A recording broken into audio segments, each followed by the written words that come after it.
Assalamualaikum warahmatullahi wabarakatuh. Halo guys, bertemu lagi dengan aku Ezma Elfrida Akila.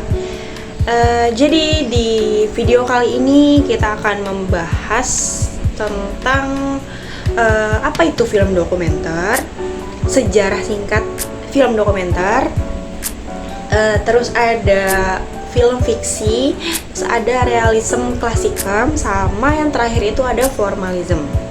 Jadi ditonton sampai akhir ya guys. Selamat menonton. Nah, jadi yang pertama itu ada film dokumenter. Apa sih film dokumenter itu?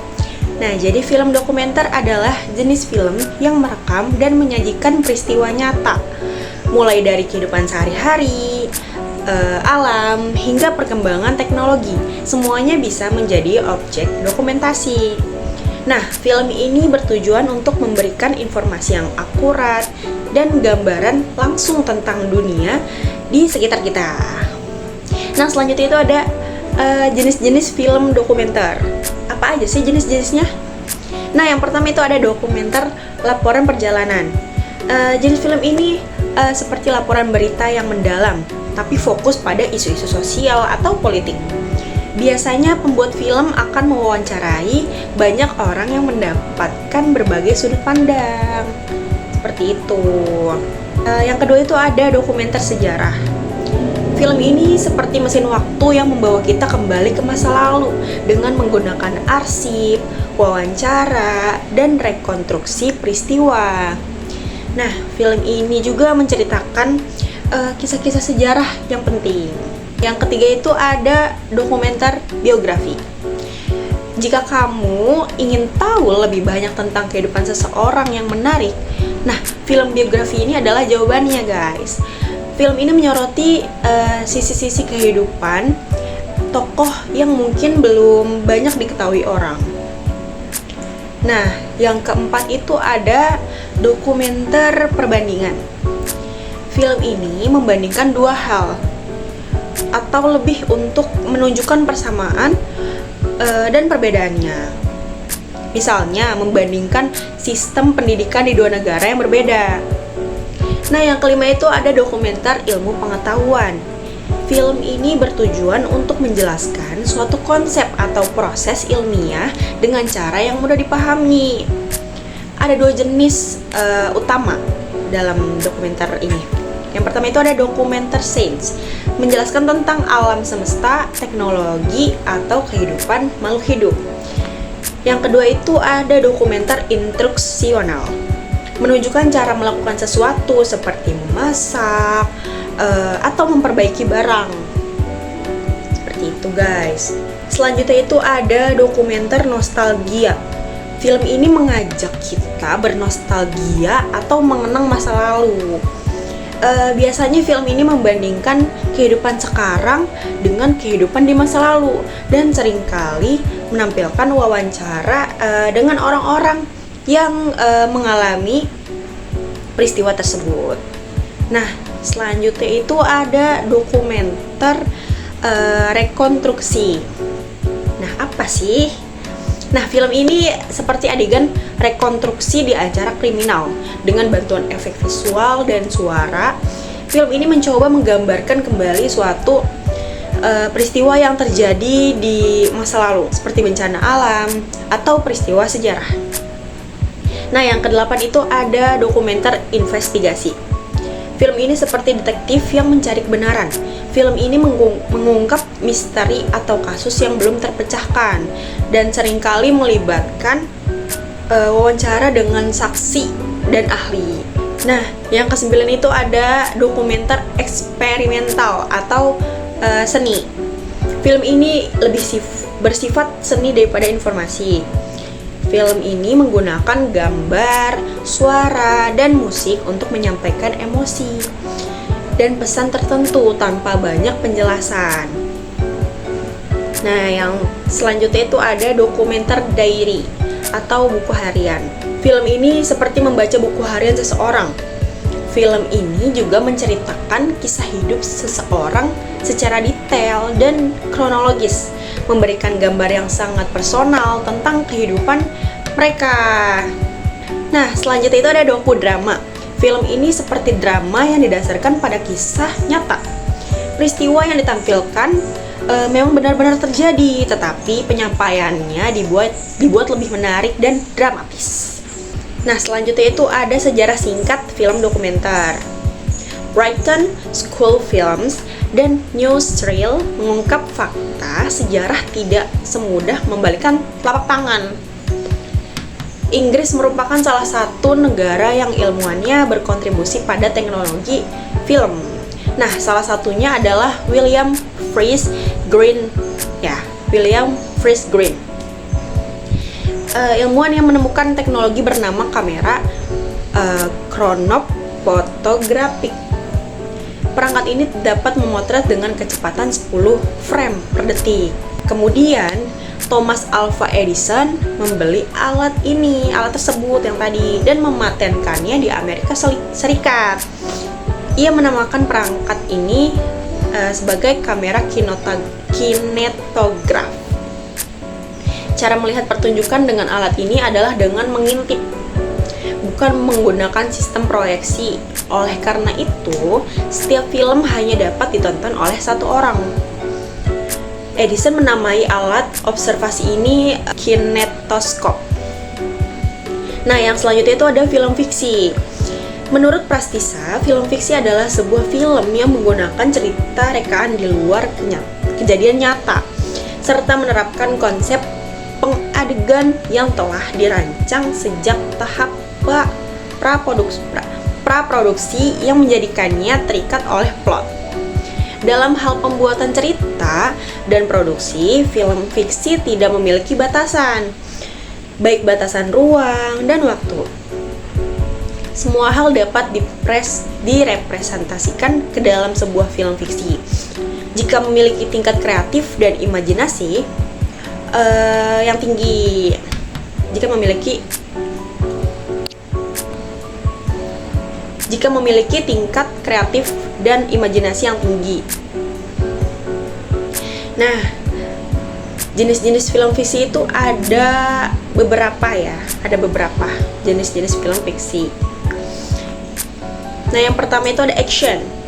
Film yang menonjolkan dengan aksi yang menegangkan, seperti pertarungan, kejar-kejaran, dan ledakan. Contohnya itu ada Mission Impossible, John Wick, The Matrix. Nah, selanjutnya itu ada adventure. Film yang berfokus pada petualangan seru, baik itu menjelajahi tempat-tempat eksotis, menghadapi bahaya, atau mencari harta karun. Nah, contoh film itu ada Indiana Jones dan Pirates of the Caribbean, dan terakhir itu ada Jumanji. Selanjutnya itu ada komedi. Film yang bertujuan untuk menghibur penonton dengan lelucon, situasi lucu, atau dialog yang jenaka. Nah, contohnya itu ada The Hangover, Bridesmaids, dan Mr. Bean. Selanjutnya itu ada drama. Film yang menyoroti kehidupan manusia, hubungan antar manusia, dan konflik emosional. Contoh film itu ada The Shawshank Redemption, Titanic, 12 Angry Men. Nah, yang selanjutnya itu ada fantasi. Film yang menampilkan dunia imajinasi, makhluk mitos, dan kekuatan supernatural. Contoh film itu adalah Lord of the Rings, Harry Potter, and Game of Thrones. Nah, selanjutnya itu ada horor. Film yang bertujuan untuk menakuti penonton dengan menghadirkan unsur-unsur yang menyeramkan, seperti hantu, monster, atau situasi yang mencekam. Nah, contohnya itu ada The Conjuring, Get Out, and A Quiet Place. Selanjutnya itu ada science fiction. Film yang berlatar di masa depan atau dunia alternatif, seringkali melibatkan teknologi canggih, perjalanan waktu, atau alien. Nah, contohnya itu ada Blade Runner, Interstellar, dan Star Wars. Nah, yang selanjutnya ada thriller. Sebelumnya, di video sebelumnya aku udah sempet ngebahas tentang trailer dan trailer. Nah ini kita, nah jadi di video sebelumnya itu aku sempat membahas tentang trailer dan trailer. Nah trailer itu adalah potongan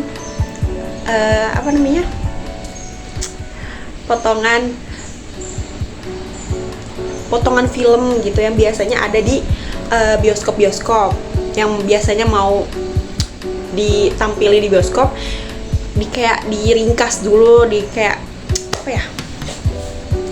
intinya trailer itu adalah potongan film yang biasanya itu film itu mau ditampilkan di bioskop. Itu dia kayak untuk ngasih tahu gimana alur ceritanya gitu kan, kayak biar penonton juga pada nonton, seperti itu trailer. Kalau trailer itu, ini aku jelasin ya. Ini kalau trailer itu aku bakal jelasin lagi.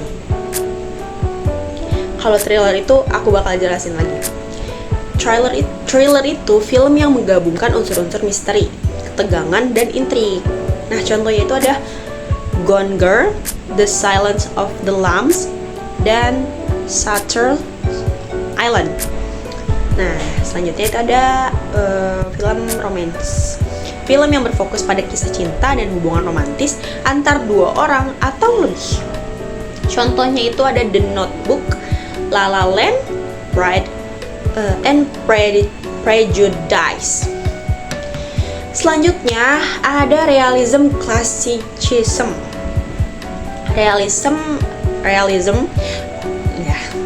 Realisme dalam film adalah pendekatan yang berusaha menampilkan cerita dan karakter secara dekat dengan kenyataan. Teknik seperti long take dan deep focus digunakan untuk menciptakan pengalaman menonton yang lebih mendalam dan nyata. Film seperti Karsa dan Potret menerapkan realisme untuk menggambarkan isu-isu kehidupan sehari-hari, termasuk kematian dan konflik keluarga, dengan harapan penonton dapat merasakan emosi yang dialami oleh tokoh, seperti itu. Pendekatan ini juga membantu memperkuat karakter melalui penggambaran yang akurat dan relatable. Gitu. Nah, selanjutnya itu ada formalisme atau formalisme. Formalisme ini adalah sebuah pendekatan dalam analisis film yang mengutamakan bentuk dan struktur internal suatu karya film daripada konteks eksternalnya seperti sejarah, sosial, atau psikologis. Para penganut formalisme melihat film sebagai sebuah karya seni yang memiliki bahasa visual dan sinematik yang unik, di mana setiap elemen visual dan auditif memiliki makna dan fungsi tertentu dalam keseluruhan narasi. Nah, fokus utama formalisme itu yang pertama itu elemen-elemen film. Para formalis lebih tertarik pada bagaimana elemen-elemen seperti gambar, suara, montase, pencahayaan, dan sudut kamera yang digunakan untuk menciptakan makna dan efek tertentu. Nah, yang kedua itu ada struktur naratif.